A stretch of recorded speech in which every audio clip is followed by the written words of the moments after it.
We need to find this place or we'll be late. Make a left on Astrology Avenue. Oh, I'm sorry, I meant right. It should be right here. 444 Spearway. Oh, turn. It looks like Renee. Yay, we're on time. The James and Kellee Show. Great, let's start the show.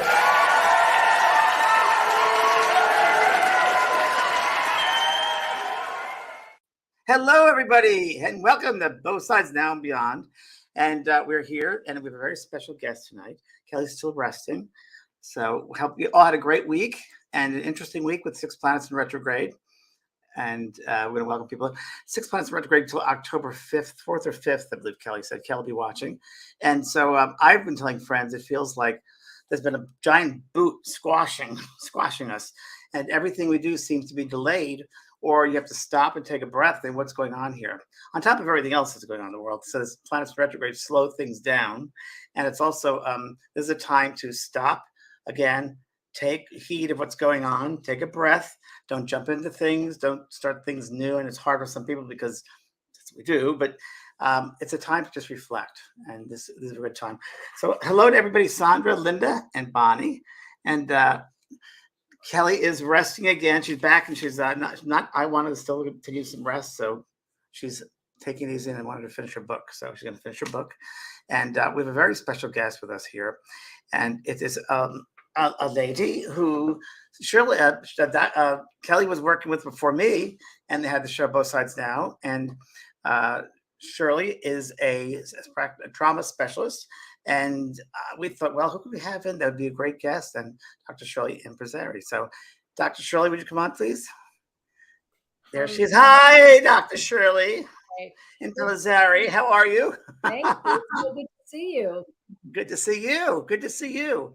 Yeah. So it's great to have you on the show. And I'm really, for everybody, for Dr. Shirley, I kind of took over for Dr. Shirley because Shirley, you were with Kellee for many years, at least two years, right?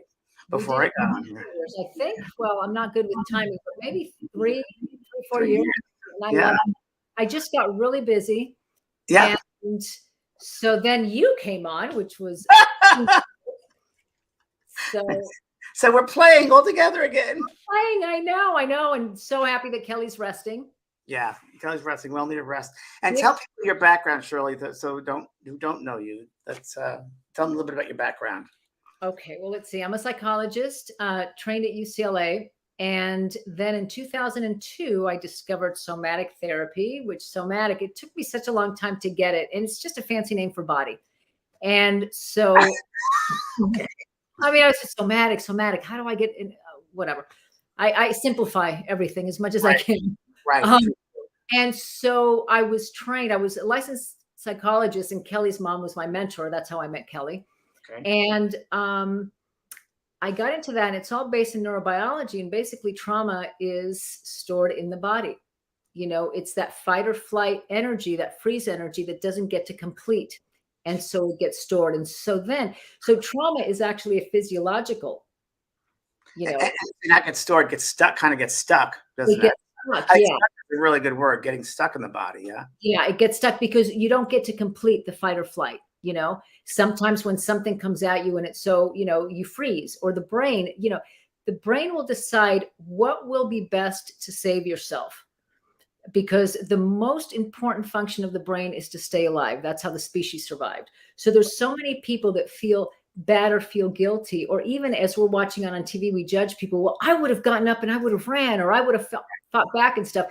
But the brain, under our awareness, will decide what has the bigger chances of survival. So many times we'll freeze, and that's what we need to do in order to survive, whether it's an attack or something like that. And so we just need to trust that our body and our minds and our body, our brain and our body knows best. Now, Shirley, when you say freeze, what do you mean by that? Like someone will freeze. What does that mean? When you don't fight back, when you don't run, when you just stay there, like whether it's an attack, whether it's an assault in a bank and you don't run. I have a client who was in a really, really bad car accident. And it has to do with some of your, experiences in childhood, but she froze. He ran after it, one of the windows broke. And so he fared a little bit better than she did. So it's just, so part of it is the brain decides what's going to help survival. But when it's like a car accident, then some of your background, like she had, that was kind of her way of dealing with her childhood and other life experiences. And so that's what happened during a big shock. But when I learned about this, and it was all based in neurobiology, I thought, oh, I need to study this. So it's a 3-year program. And when I started to go through the sessions, I felt how your body lets go of old, stuck energy. And I thought, oh, this is really powerful. And so then I started, that's the kind of therapy that I do for the most part. I mean, we talk, of course, but that somatic piece, that taking it down to the body, the story stops to be important. It's how your body's responding. So your body then guides me on what to do best. So if you were to walk in and tell me, I don't know, you got into a fight with your boss. And so then I'll say, as you're sharing that with me, what are you noticing in your body? And you might say, my chest feels tight. So then we go right in there, and the story then just doesn't matter anymore, because then, it's, yeah. Now, traumatic experience, or the freeze, which I love that, fight or flight. I love that whole idea because it's true. It's so true. If we have someone freezing up, let's say out of behavior, let's say they're abuse, or there's something that happens, they freeze. They decide, I'm not going to do anything about the behavior. That person is the way they are. I can't do anything about it, and decide to live with that. That's also freezing, correct? Or do they continue a livelihood in that situation? Would that be considered like freezing? That is in a way freezing, where you don't know. But, in that kind of a situation, if it sounds like you're talking a little bit more like domestic violence, then there's the part where the person feels remorseful and then becomes the person you fell in love with. I'm so sorry, I didn't mean it, that kind of thing. Because when someone is in that anger state, with high emotions, especially anger, the thinking part of the brain literally goes offline and disconnects. And in that moment, there is no reasoning. Right, no rationale, just totally irrational. Now, that's not to excuse the behavior, because although we're not in control of what we feel, we are in control of how we react. Not that it's easy. I mean, this takes work and healing and that kind of thing. But in that moment, when that person is reacting out of anger, there is no reasoning. So probably the best thing to do is for the other person to freeze and to not say anything else. We want to reason with them. It's like when a child is having a tantrum and we're trying to talk, no, because it's better that you eat the cookie after dinner, and it's the key is gone. The brain is gone. So best is just to hold the space. Wow. My dog is funny puppy. Wow. So let me ask this. I'm just so curious. So out of many of the cases you've seen, just generally speaking, as different cases, somatic cases. And this is very funny because I was dinner with a friend of mine last night, a friend of a friend. And I asked her, does she ever come to Encinitas? She said, well, yes, because my somatic practitioner is here and she's teaching me. I'm like, and now you're saying it. Love that. So out of your clients, what would you say? I'm just throwing this out at you. Where would you say the most trauma comes in? Childhood, beginning adulthood, teenage years? Is there kind of a trend or some kind of time when it's more prevalent that they hold on to? Well, the brain develops between 0 and 5. Okay. Those experiences, your environment during that time kind of sets the stage, And so many people say, well, when is someone going to stop blaming the parents? It's not to blame, it's to understand. For the most part, unless your parent's a sociopath and, doing stuff on purpose to hurt their children, we don't know that we're hurting our kids. We don't know that we're maybe not attuning to them in the way that we should or that we need to. So it's certainly not to blame, but it's to understand. And even if, if you're a kid that lives in a war-torn country, like people, that's going to affect it too, because you're always in fear. And so that will affect how the brain develops. And then experiences kind of get layered on top of that. And so you really sometimes, most of the time, got to go back. Okay, stop. Between 1 to 5 years of age, is that? Between 0 to 5, 0 to 7 is when the brain develops. Now, certainly, if you had a pretty, okay childhood, and you had a shock trauma, like I had someone who had a really bad car accident, and while he wasn't in the accident, he saw the whole thing right in front of him, like it was a movie, and it was horrific. Wow. And so it's an interesting story that I've told before, that so what we do in this kind of therapy, he would share to me, we kind of do frame by frame. And then I tune in. Okay, as you're sharing that with me, are you noticing anything in your body? And he'd go, no. And he told me this whole, and I paused him throughout it, but he told me this whole thing, and it was horrific what he saw. Nothing. There was such a disconnection, but he was starting to be afraid to drive, so it started to become a problem. So nothing, no connection. And I remember in my training, we work with the body too. So I asked him, I said, move your head to the right, just a little bit. And he did that, nothing. And then I said, now move it to the left. And he did this, and he went, because the accident, he watched it at that angle. Wow. So his body did the same thing. Because we were talking about it, his body reacted. And that's where we went in. Then I was able to, okay, what are you noticing? And then we slow it down, and yeah. And the reaction, once they realize that it comes to the surface, it doesn't come out in all different ways, tears, yelling, or how does it manifest when that trauma comes out, finally it's released? It can come out in very different ways. We call it that your nervous system gets dysregulated. So it can get dysregulated down, where you just kind of, shut down. Right. Or get dysregulated up, where your heart starts beating fast, and, you get really, really anxious and nervous. And so either way, we have a terminology that's called a window of tolerance.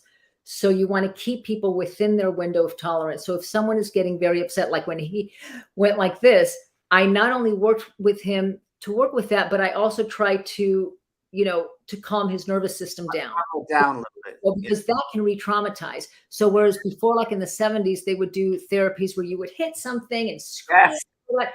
Your screaming therapy. Remember, it was like get a scream. Yeah. Right. It was like hitting with a pataka, and so what happens is the nervous system kind of gets used to that, and you're not really healing the trauma, because it's too much. Wow. Yeah. Yeah. Wow. It's fascinating. Really fascinating. So we're going to talk tonight about, we've all been through this COVID thing, right? Which is still, I guess, lingering, going on. Many different phases of COVID. From the very beginning, the drama, the really traumatic parts, and losing people, and people not able to say goodbye to their loved ones. That was a real big one. Yeah. Which is why I so much love the work that you and Kellee do, because you're able to get that closure for people who didn't get it. I respect and really honor the work that you guys do. Thank you, Shirley. And I respect the work you do as well. So have you had a lot of people who've lost loved ones with COVID and the trauma it left behind for them? Have you experienced them? A lot of clients with that experience?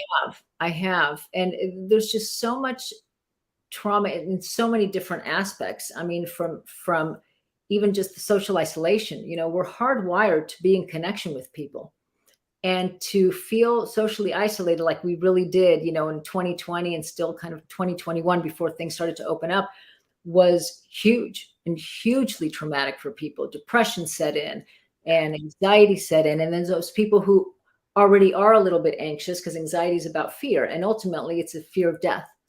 If you break down anxiety, any kind of anxiety, into its lowest, possible, it's a fear of death. And so now you have this disease that you can't see, you might have it, and it might kill you.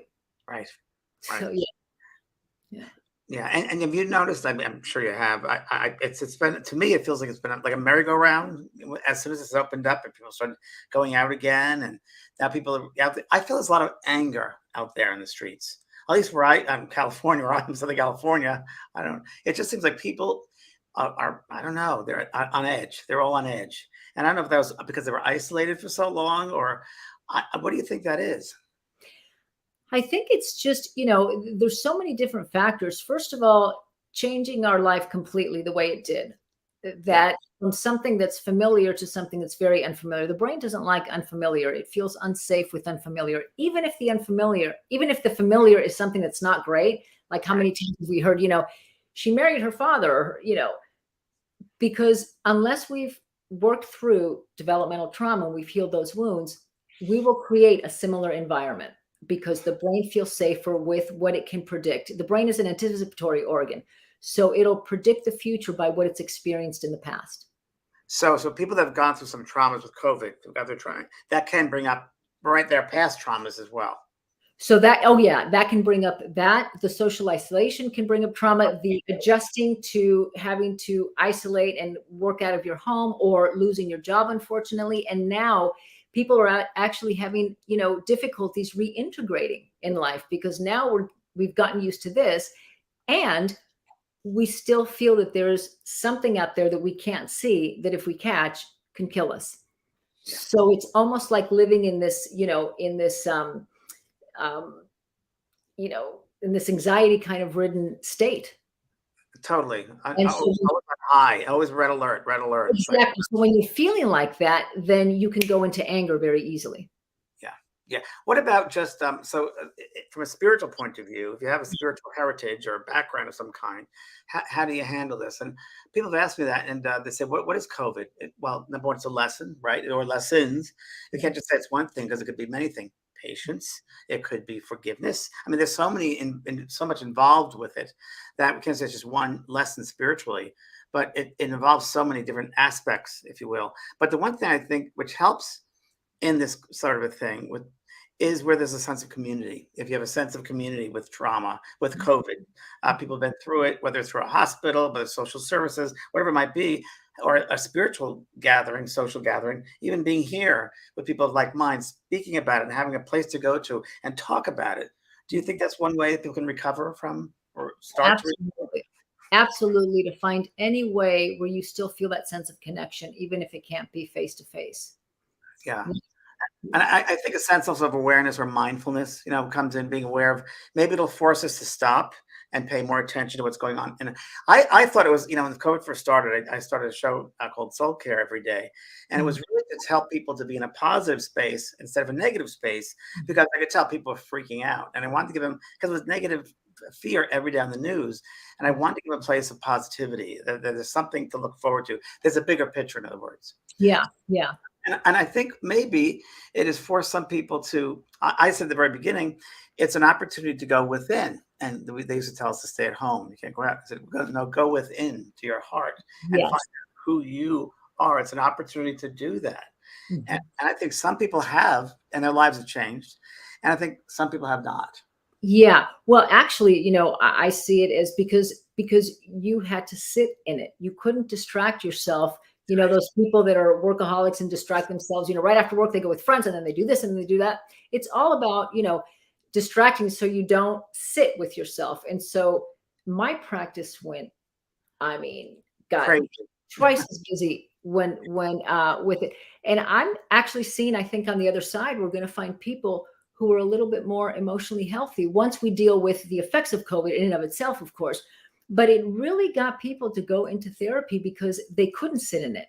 And they Right. started to get even anxious at not having any distractions after they watched all the Netflix shows that you can watch and all that. Right. So I think on the other side of it, we're going to find people that really had a chance, because everything stopped and slowed down, to work with their, with their own stuff that they hadn't looked at. And outreach programs, whether it's on, again, community online or out in centers, or that people have that sense. Also, it is, like you said, force them to be with themselves, maybe learning something about themselves, treating themselves in a different way. One of the things I found out, Shirley, which was so interesting, and I thought, wow, it's a real lesson for control freaks. Because people that were in control, they suddenly are not in control anymore. Oh my God, what can I do? And really, the truth is, none of us are in control. We can't control other people. We can't control situations. All we can control is how we respond to situations.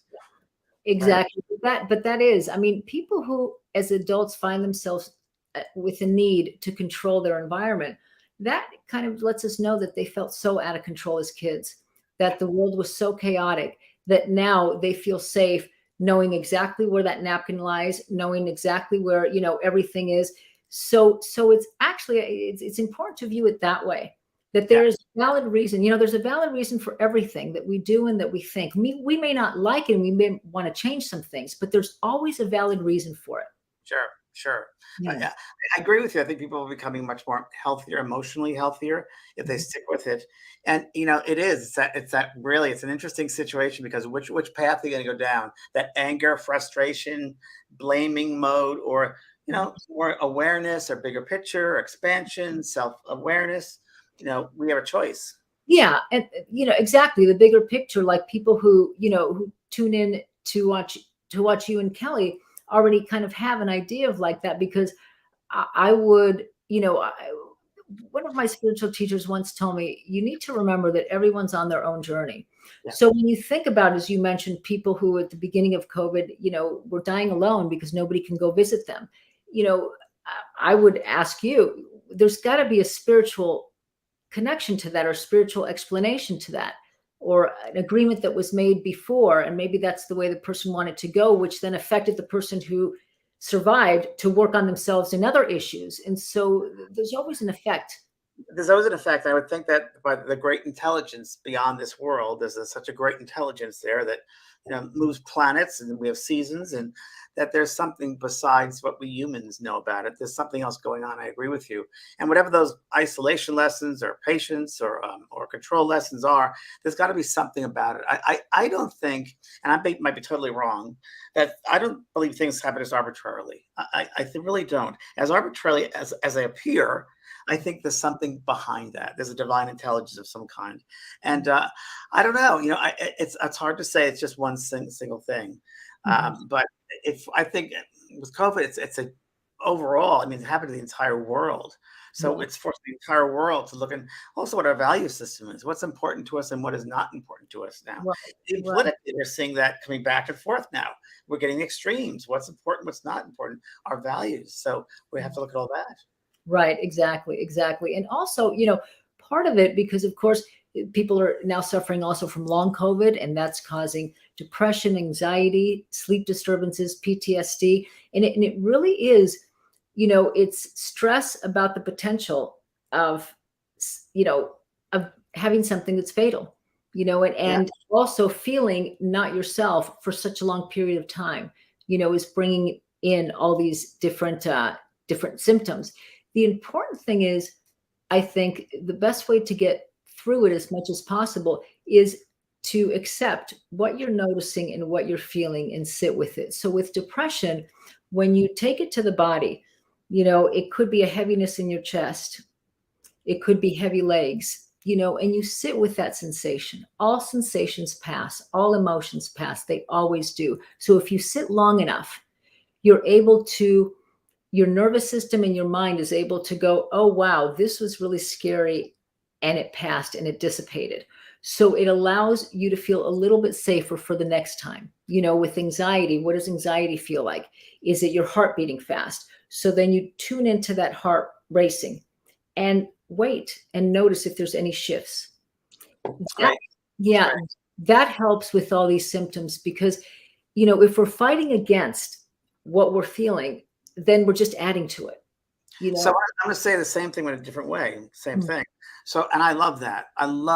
Sitting with it. I call it sitting with it. And it's a process. Okay. So if you're going with that anxiety or something going on in the body, to me, I would tell people, sit with that. Ask it what it's teaching you. What lesson are you learning? Why do you have this? Ask the body, what is creating this for you? What do you need to know about yourself? What do you need to know about the way you look at life, or yourself, or the people that you interact with, your own sense of life and death? What's your belief system like? And it's really interesting, because that's the big question. I try to teach people there is no death, that you can't kill energy, but the humans are very caught up into that. And it's true. Yeah. Well, I love that you're saying that, because in our practice, we do the same thing. It's the mind speaking with the body. If your heart's racing fast, for the mind to speak to the heart and say, I have you, I'm going to hold you right now for a little bit until you start to feel better. And to do that, there's different poses we can do when we have big emotions that can feel so scary. So putting one arm here and one arm here.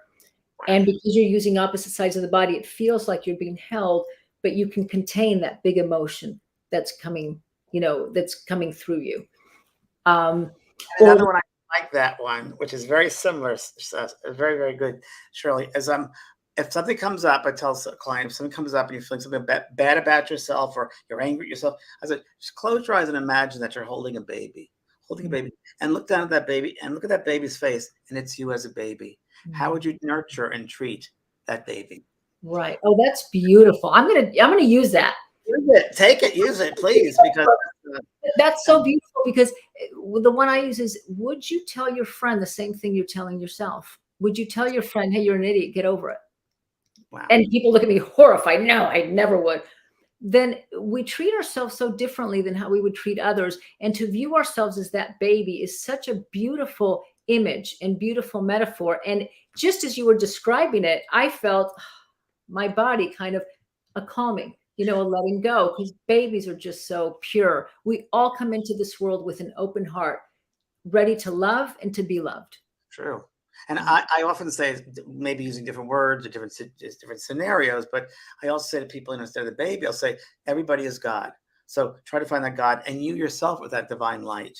And you recognize now, because you're a divine light. Never forget your own light, because your light illuminates the world in front of you. So try to imagine as you walk, that light illuminates.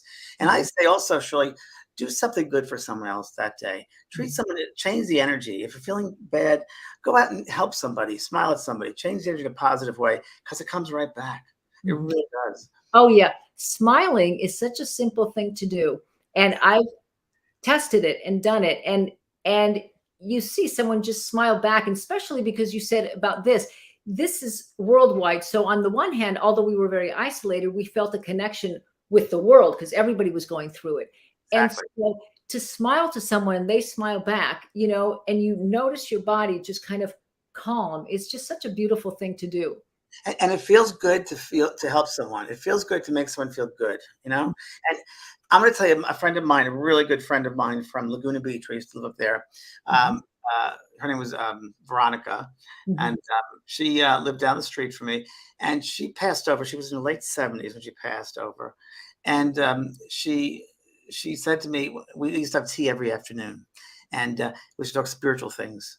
And she was a Pisces like you, and Sagittarius moon. So we used to talk, what's life like on the side, really spiritual with theories and so forth. She came back to me right after she passed, and she said, she had a very interesting voice. She said, "Oh, James, oh, James." I said, "Oh, you made it." Violet, her name was Violet. "Violet, you made it." Violet. "Oh, James, I did." "Oh, James, it's beautiful here. I wish," she said, "I wish humans would treat themselves, give themselves a pat on the shoulder, because life down there is really hard, and they should realize that it's hard and honor themselves because it is so difficult there." And I love that. That is so true. What a beautiful thing to say. Beautiful message. Give yourself a pat in the back. And we're here. We've made it. We've decided to come down here in this very difficult school, a really hard school, and we're here. So I often will say to myself, if things are going crazy, I just say, it is what it is, and that's all that it is. Or I'll say, you're okay. Just get through it. You're okay. So it's, it helps. It helps. It absolutely does, because what you're describing in that is an acceptance piece. Acceptance doesn't mean I like what's happening in this moment. Acceptance is just accepting that this is happening. And what do you think about, Shirley? What do you think about if you're the observer? So let's say the situation is going on with COVID, or you can see someone because of COVID, or whatever it might be, and that you are the observer, like it's a play, and you're just observing this. You're watching this. What do you think about that? I love that. We use that as a technique also. It's kind of like once removed, observing, viewing it, because then it takes you out of it a Correct.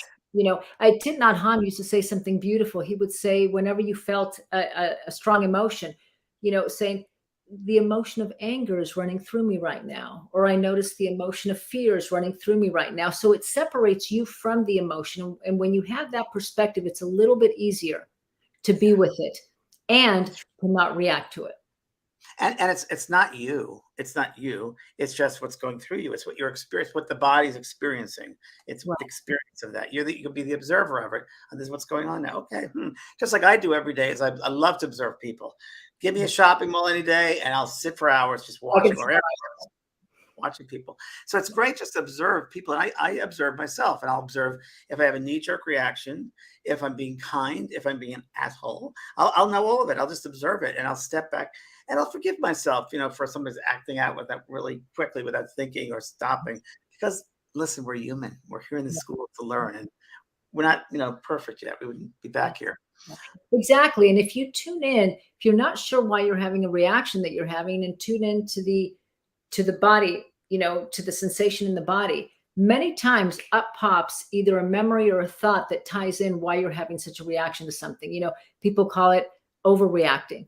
And yes, it might be a bigger reaction than what the situation calls for, but there's always a valid reason for it. So we know that maybe something unhealed in the past has been triggered. And It's so true. I mean, it goes hand in hand with what I teach. I teach a healing certification course. And last week we did a Zoom call, and I had the students just do a scanning exercise, and you scan from the top of the head down the body. And I'm telling you, it works every time. There's some trauma, there's some energy held into the body, whether it's the emotional body, the mental body, the physical body, the spiritual body. And they'll pick things up because, like we said earlier, it gets stuck there.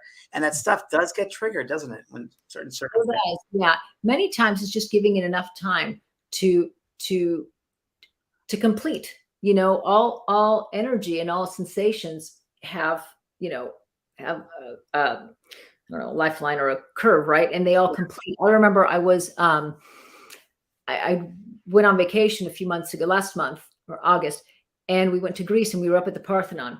And I know I've had a past life there. I get there and I just cry. Yeah. And, it's emotional. So I'm walking, the steps are all made out of marble. And so they're very slippery. So I slipped and I fell right on my behind and my head went back. And I was fine. But when I stood up, I waited and I just noticed, I tuned in and I noticed, and I could feel my body, kind of doing this kind of thing. And I knew to just wait and let my body do what it needed to do to complete whatever shock, happened when I fell. And then all of a sudden I was fine. And that I was taught with the Somatic, Dr. Peter Levine teaches that your body knows what to do to heal itself. It's like when you watch animals in the wild and they almost get caught, but they're able to escape. If you were to continue to watch them, which is what he did, they stop, and the body, and you see some of the muscles twitching, and you see that, and then all of a sudden they join the herd and they're fine. But we don't give ourselves, when we have a shock like that, we don't give ourselves enough time to just be with the sensations in the body and let them pass. Right. Even with COVID.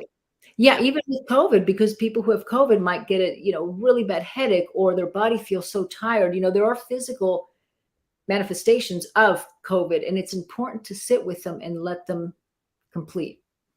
When I worked with Dr. Brian Weiss, as you know, and for many years, and he did a meditation once, which I love, which of course I've used also, which is very similar to what we're talking about here.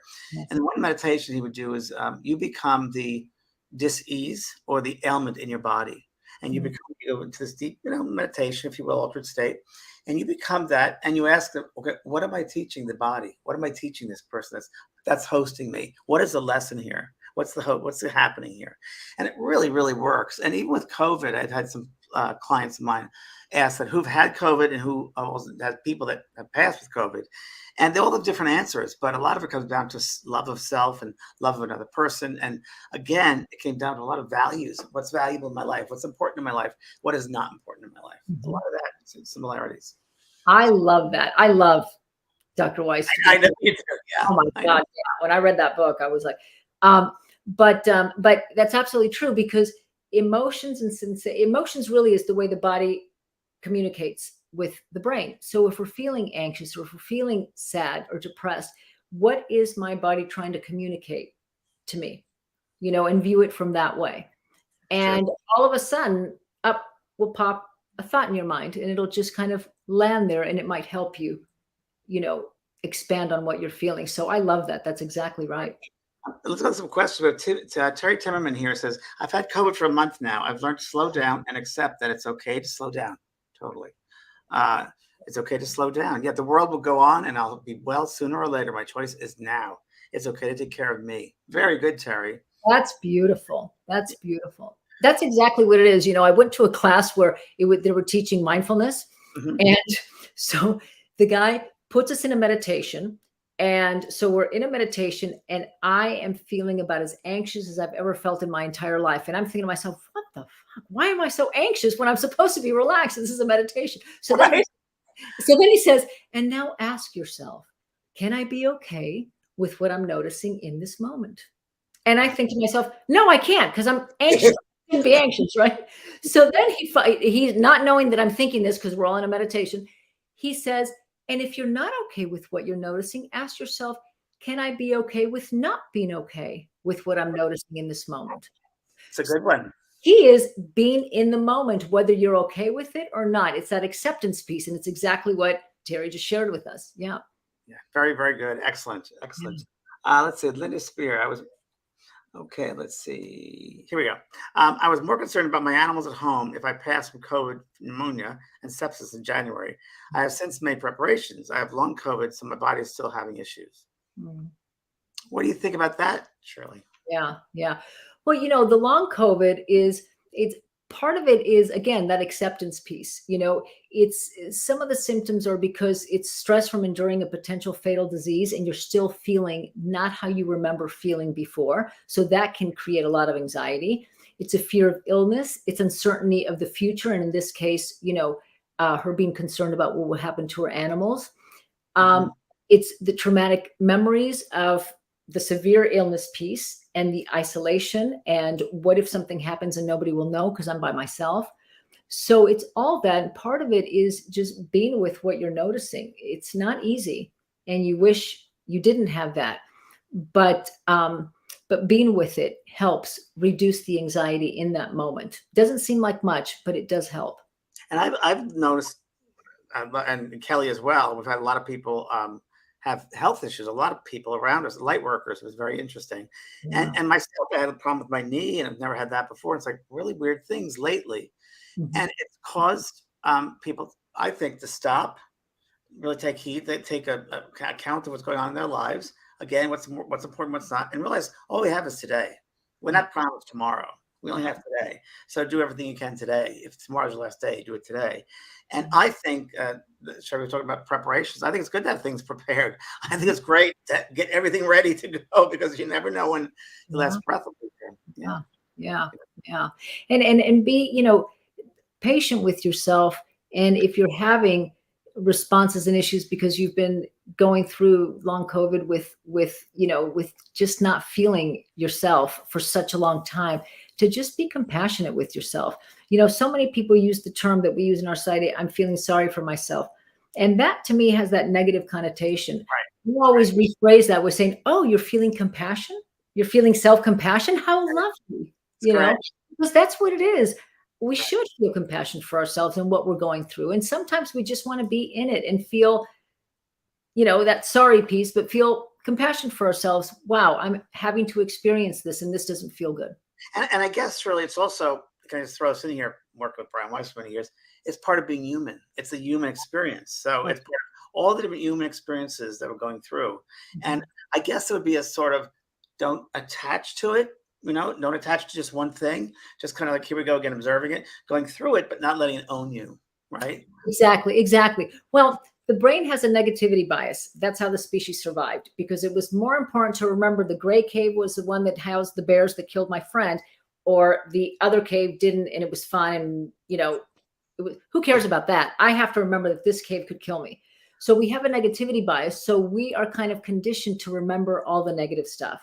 So it's very important to balance it with positive. So someone going through feeling depressed and anxious, about having the symptoms of long COVID, to just find little things that they enjoy, little things that they can tell cause their body to calm, whether it's playing your favorite music or lighting candles because you love how that sets a tone. Whatever it may be, little things then balance out, always focusing on the negative. Dr. Rick Hanson is a neuroscientist and wrote a book, The Buddha Brain. And it teaches how to do that, how to help yourself be a little bit more balanced. So you're not just always focused on the negative.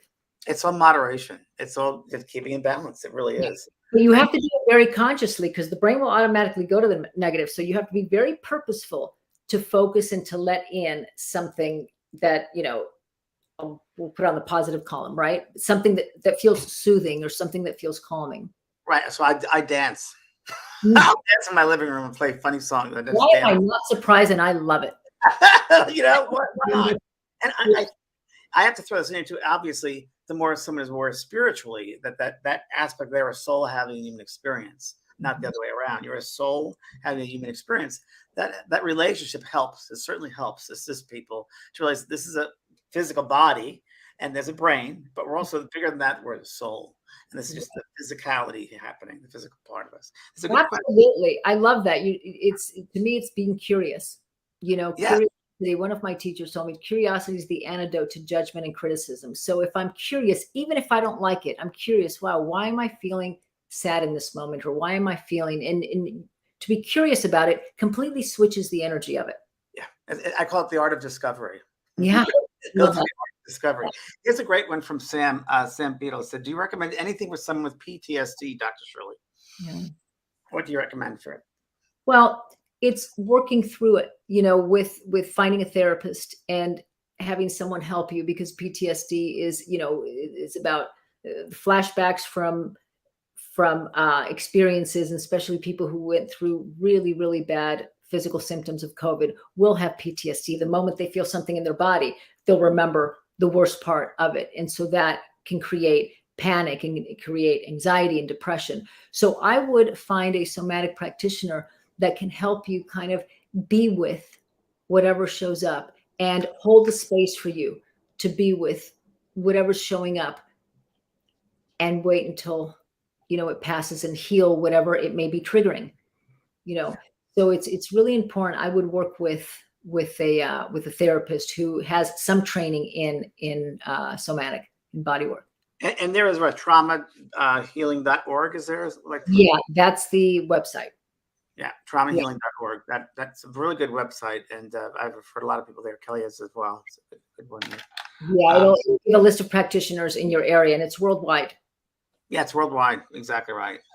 Yeah. Okay. Let's see. We have here. Oh my goodness, Peggy Hill, I want to thank both of you. This was really helped me. It makes sense going to work with hubby who has PTSD. Great. And I think you'll get something too out of that, helping someone else. Yeah. With PTSD, I mean, there's different ways to, as you were talking about that once removed, when you have a very scary flashback, to view it as if you were watching it on a screen, so again, you're removing yourself from kind of the eye of the storm, we can say. So there's different techniques to use when working with PTSD, but I would certainly advise working with a practitioner. Here's one from Stefania Palazzi. I'm a true extrovert, but there we go. But after working from home for many years now and suffering a great loss, how can I get back to life and back to my original energy? Shirley, what do you think? I'm throwing you for answers because you're just here today. So I would be patient with yourself. It takes a while. First of all, there's still a little bit of apprehension to go out there and do what we used to do. There's COVID is still kind of amongst us. So you may not find your original energy, but you'll find a different energy that may be even more enhanced because of the things that you lived through. We always talk about wanting to go back, but actually with the experiences that we've had in life, we can never go back to an old way, but we can certainly go into a new way that can be even more faceted and have more wonderful layers and more learnings and experiences. Because of what we've been through. Yeah, absolutely. And I think it's a great opportunity for Stefania to have a relationship with herself now. She's been an extrovert and she's used to going out with other people, but now it's time to go in and really enjoy that person that's within herself. Exactly. Yeah. And then find little ways to start to get out again that feel good. Yeah. Yeah. For extroverts, it was really difficult. I'm an introvert. So I'm like, what? Be alone? Okay. I don't mind that at all. Here we have Nadine. Hey, Nadine from Austria. Here we have, after I lost my husband, brother, and aunt, and I lost my mom in February, I wasn't able to see my life way anymore, her path. After I got very heavy COVID, I realized that my time isn't finished on earth, that I need to see my life way and why I'm still here after all happened. After the anxiety that I could die, I found a lot of hope again. Wow.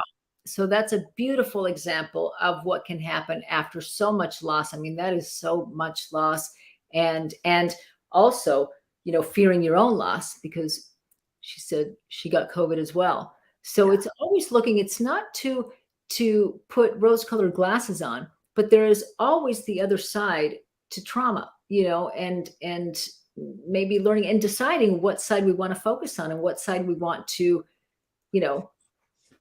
what side we want to focus on. We could get stuck on all the horrible things and all the painful things that happen.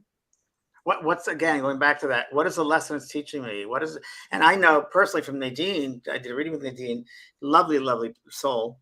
And I know that it kind of also pushed her into her spiritual path. and question that. So now she's on her path. So the different journeys that it opens up for people all the time as well. Yeah. So it's also, it's very important to kind of acknowledge and validate the painful stuff and the hurt and what it feels like. You know, the neuroscientists have a saying, name it to tame it. So it's not about ignoring. Tame it. I like that. Yeah. It's not about ignoring depression or anxiety or I'm feeling fear. It's about, wow, I'm noticing a lot of fear right now. So we name it, and naming it alone and validating what we're feeling helps begin to kind of break it up and dissipate it. And with that also, you know, what did I learn from this? What possibly could losing my husband and what possibly could I be learning from it, or what possibly can I gain from it? And Shirley, I think it's important to recognize sometimes, not every situation, but many times, especially people that are sensitive, empathetic people, that sometimes it's not their energy they're picking up on. It might be somebody else's and they're making it theirs. It might be their mothers or their partners, and they're making it more of theirs. Mm-hmm. Find that happens a lot. Yeah. So I think a lovely question is what you were alluded to before. You ask yourself, you know, what is this energy trying to communicate? Right. And if you wait a little bit, thoughts will just pop up. And I mean, you're talking to a huge left brain here, that when I started to learn, you know, with Kellee and with you, my mind was blown. And it's true. Very true. You did a great reading. Oh, God. But even the somatic piece, you know, when I first heard, you know, have your mind speak to your body, I'm thinking, really? And it is so true. It works so much because the body is just as alive as the mind is. And when you slow down and you ask, oh, I'm feeling such heartache, what is my heart communicating? You know, and maybe it's just spending some time with the heartache and validating it and giving it, you know, a voice in a way. A term that I use, the body follows the mind. So the thought's created first, and the body is the last place the thought ends up, is the body. So that's the last place that thought ends up. So the mind to the body. So careful what you put in your mind, what you're thinking, what you're sensing out there, what you're kind of controlling. It's important because it'll end up in the body. Yeah. Right. Here's something, Patricia Neely. I challenged myself during COVID to stay in control. There you go, control, and keep taking classes in cognitive therapy. Staying focused it was key for me on my health, my goals, my happiness, and my financial abundance, and help others do the same. It works. I think it's great. That's wonderful. Yeah. Great. Staying focused. Yeah, staying focused. Again, I think we're saying the same thing, but in different ways, you know. Absolutely. And we can train our brain to do, you know, to focus on different things. It's just, it has to be done very consciously and very purposeful. Yeah. Perfect. Okay, here's Lisa Specker and Wagner says, the train that's coming of a non-physical contact world causes me so much angst. Okay. That metaverse is here. I feel sick about it. So this is beyond me. You're taking that one, but I want to just understand the train of metaverse physical contact world. Oh, meaning that everything is now virtual. Virtual. Yeah. Right. Well, I go on every day and say I hate tech. So that's my mantra every day. I can't relate to it. I just can't. Every day I say to people, because it's like another password. What's the point? You're supposed to make things easier. But I think it's a great example, Shirley, with, you know what, things can be going crazy all around you, but you don't have to be crazy. Just because everything's going crazy around you doesn't mean it has to be crazy within you. You can have control of what's going on within you. Don't you think? Absolutely. And if contact through, you know, social media is not for you, Lisa, then I would find other ways to connect with people and make it a point, now that things are opened up again, to go and meet someone face to face. So you still have that physical connection, which is so important, you know, for some people. For 100%. Some people who are introverts and shy, maybe came from a lot of trauma, it's opened up a safe world where they can connect with people, but it's not too intimidating because it's not face to face. So it's a step in the right direction. So people who didn't feel connected before can now feel connected. But for people who feel safe connecting face to face, then I would just make sure that I plan that more in my, you know, in my day-to-day routine. And I 100%. I think that the internet can be a horrendous thing. Social media, bad, bullying, a lot of bad things go there.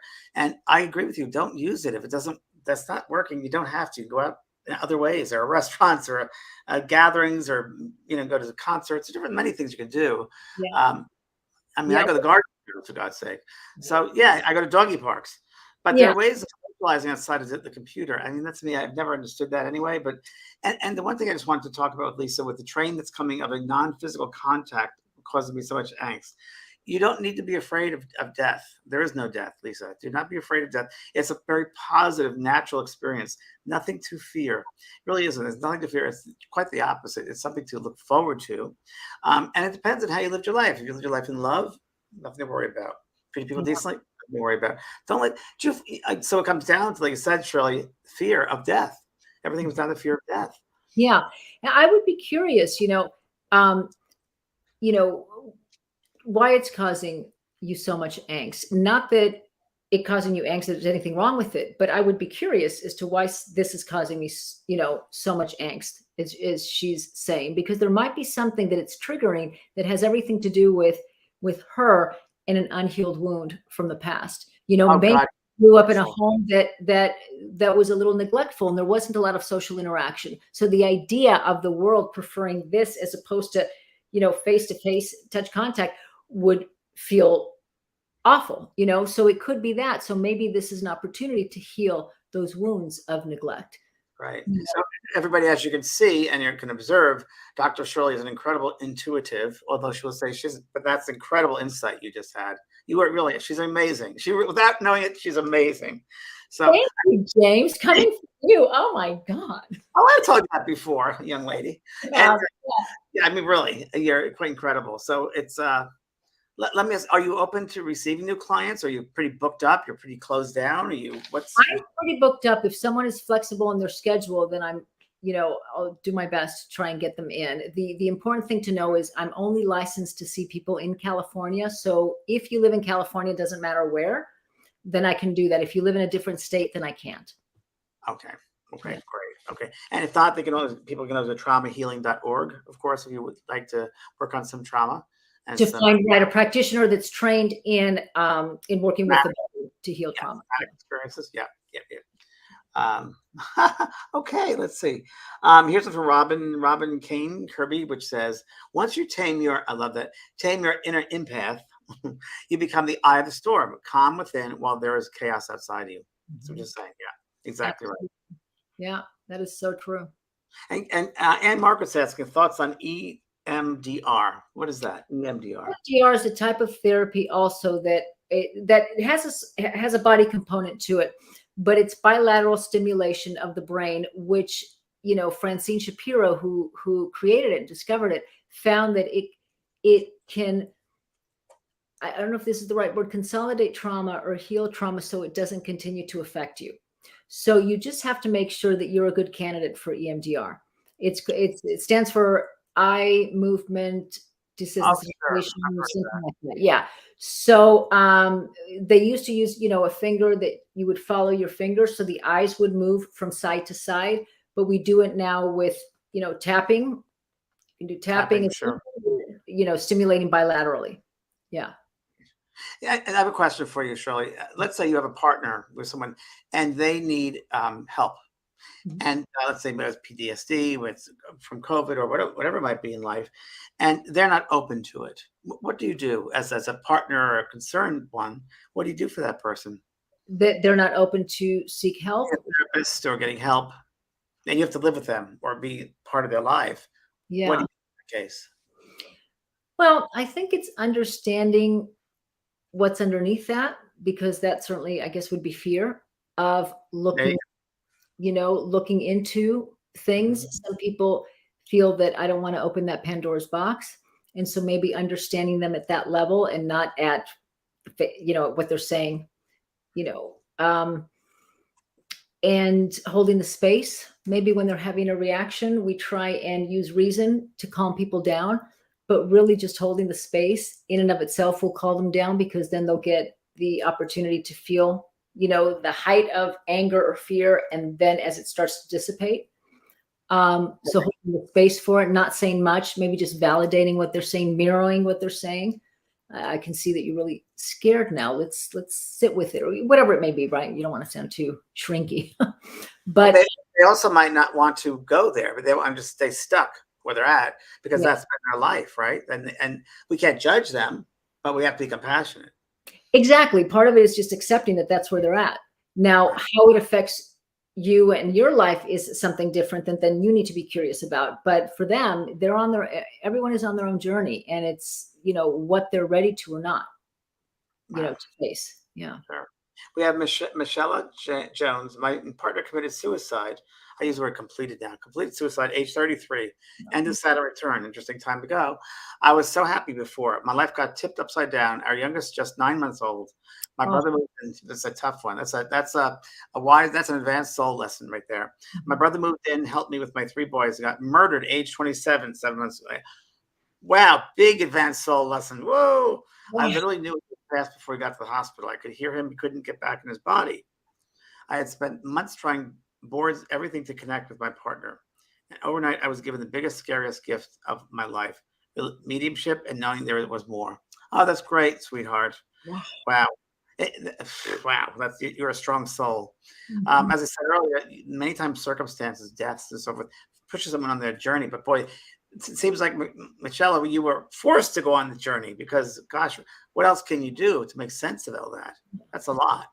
Absolutely. It's important with suicide to try and be compassionate and understand, while you can also have other feelings of anger, but people who attempt suicide and ultimately complete suicide, there's so much pain, emotional pain, that's all what the focus is. And many times when we hear about it, we think how selfish to leave a child, and it's important to not judge it, and to try and understand it, even though you may not like it, and even though you might have an emotion about it, because for people who are at that level, there is so much emotional pain that you just feel that it's insurmountable and that you will not be able to get through it. And that's, yeah. I have brought through many set of those, and I myself almost did that. So when you say that, I know that feeling of you feel nowhere to go. There's nothing you can do. There's nothing left. And I've been in that space, and I was broken down from it, thank God. But you're at the end of your emotional rope. You just have no place to go. So when they do that act, that final act, many times, and I'd say, I don't know, a good 80%, 85% of those souls that come back say, wow, if I had a chance again, I wouldn't. And there were others who say that was my time to go. And so, but I understand that. See, we can't judge it, and we're angry about it, but they're in a place like a void. It's like a void when someone sometimes does that. Oh yeah. Oh, I've been there too. So I can, and so I feel so much empathy for people who are in that place where they feel that there's nothing, they just want to stop the pain. And I've also heard some people, when they overdose, for those that survived overdose, they just say, I didn't want to kill myself. I just wanted to stop the pain. Totally. Emotional pain is just so, And, it's all about integration in lifetime, is integrating the emotional, the mental, the spiritual, the physical integration of each one. I believe, Yeah. So, yeah. Well, Shirley, I want to thank you very much for being here tonight. And I want to tell everybody, I know what's going on with you, Shirley. Is it people can join you for anything? Are you doing workshops or? So welcome. You're keeping busy in other ways, but I'm keeping busy in other ways. But Kellee and I are thinking about possibly doing something once she's rested and finished her book, and then maybe with Carrie also. Carrie's that wonderful family constellation therapist that we've done workshops before. So yeah, so we're doing something. We just don't have any dates or anything yet. Great. And also, we'll know when you do it. And I'm going to be doing a workshop. I think Renee just had, Experience the Power of Love Through Mediumship. Lynn Probert, I don't think you met her, Shirley. Lynn Probert from England. She's coming back for a week to do a workshop with me. She's phenomenal. So we're going to do that October 24th to 28th. And that's exciting. Yeah, it's really exciting. It's going to be great. And we're going to work through the energy of love, which is how messages come through. And it's going to be great. Great course. So if anyone's interested in that, it's on my website, vanprog.com, and also in the school. Okay. So, Shirley, thank you very, very much for joining us tonight. You're so welcome. And it's good to see you again, my dear. I know. Good to see you too. Yeah. Be good. Love you, sweetheart. Thank you. Thank you, everybody. Thank you, Renee. And thanks, everybody, for tuning in. Appreciate it.